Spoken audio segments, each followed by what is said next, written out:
What's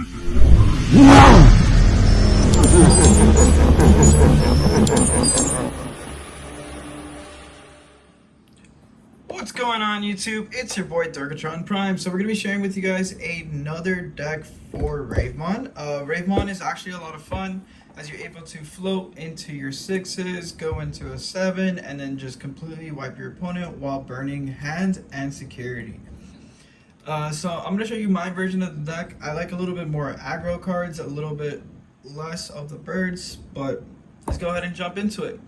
So I run 2 Ignites. Ignites are really strong, as if you were to go into your Ravemon combo, you raise out the Ignite, you swing the Ignite after your Ravemon swings, and then you'll kill your own Ravemon to kill level 6, and then burn a security and strip a card from their hand if they have 8 cards.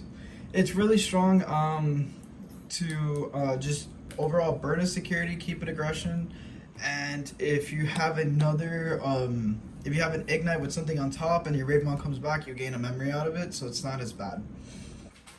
We run 3 Goblinmons because that can be a little bricky, so we want to see a little bit of drawing since we're always killing ourselves just to come back.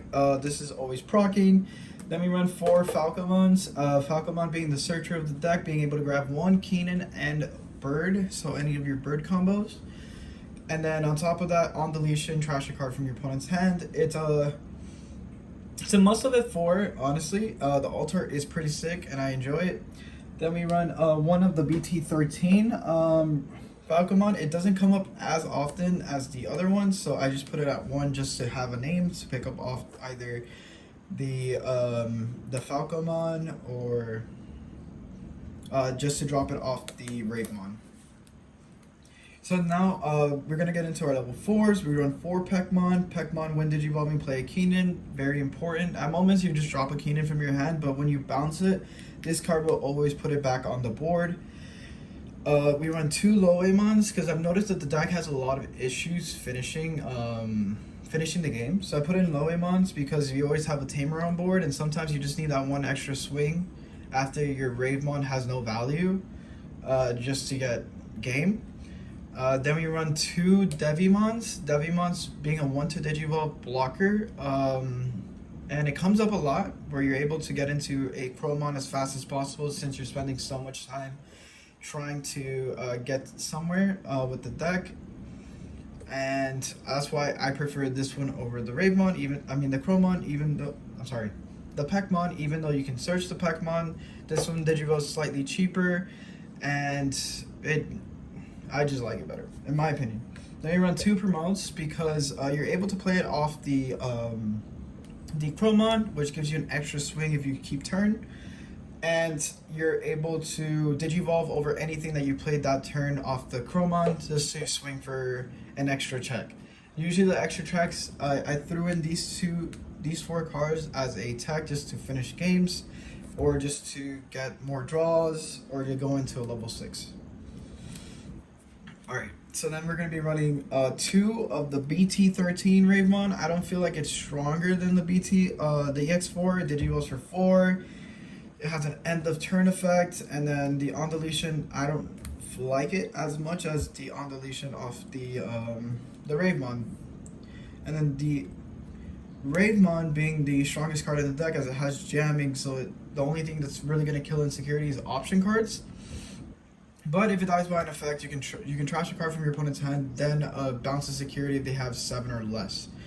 Card's really strong as you're able to float back into it on deletion because it will play a Ravemon.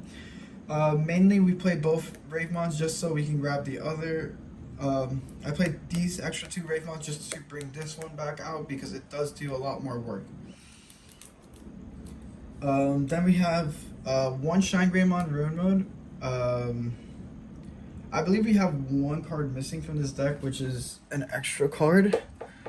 We were debating between Ruin Mode and an Defex, so this spot is really interchangeable, as like it depends on what the meta you're playing against. This deck doesn't know how to handle wide boards at moments, so the Defex drop and then continuously popping your opponent's board is huge. Also the Digivolve, or you can go double Ruin Mode if you have like a lot of cross hearts in your meta, so you just stun them for a full turn, or a lot of green players. So this part is definitely adjustable. Why we run 4/7s is because since you're always floating on your 6s, you kind of just always kind of get there. On top of that, it's big numbers and security that kill 90% of the time. Then we have two Ravemon burst mode. As sometimes it's really good to just hard digivolve into it. Other times it's really good just to bounce your Keenan just to set up a Keenan again. This card's absolutely amazing as it's able to strip a card from your opponent's hands, get information off their hand, and then when you swing, you bottom deck something, which is pretty big. If you run two Ame no Habari, this card is basically a option card that lets you play a Ravemon if you pop a Ravemon. So it's kind of like a trade-off after you swing, and then you can burn a security and then come back the following turn. You can also use it on your burst mode just to keep your Ravemon consistently cycling, and huge. As well, the burst mode as well, when digivolving burns a security. Then we run two purple memory boost, one Keenan. Purple memory boost we run it because of the consistency. Analog boys we run at 2 because of we're consistently killing our level 5s and higher. So we want that egg to give that extra aggro piece, which you can get into an Ignites or another Falcomon to set up a win next turn. Then we run two purple memory boosts. Then we run one Keenan. Keenan, I kind of like him. I kind of don't. We only really run him for the 5th name. As you on-play him, you do get to have your opponent trash a card or you gain a memory, draw a card. And then opponent's turn, when your Ravemon comes back, you do gain a memory off it, but most of the time they never put you higher than 3, so this card kind of is useless at times. But I run it at the 5th name just in case I get put in a weird scenario. Then we run 4 of the memory setter Keenans because it's kind of like an analog boy, but you don't have Snag, you just draw a card. The card's absolutely great. Then we have the Shine Grey Ruin mode, Defax, and then we run one Demonic Disaster because it always feels like you're one swing away, and a Calling just to add your cards back to hand. And yeah, this is the deck profile. If you guys have any questions, just go ahead and drop a comment. If you guys like the video, please like the video. And remember, we brick by nature.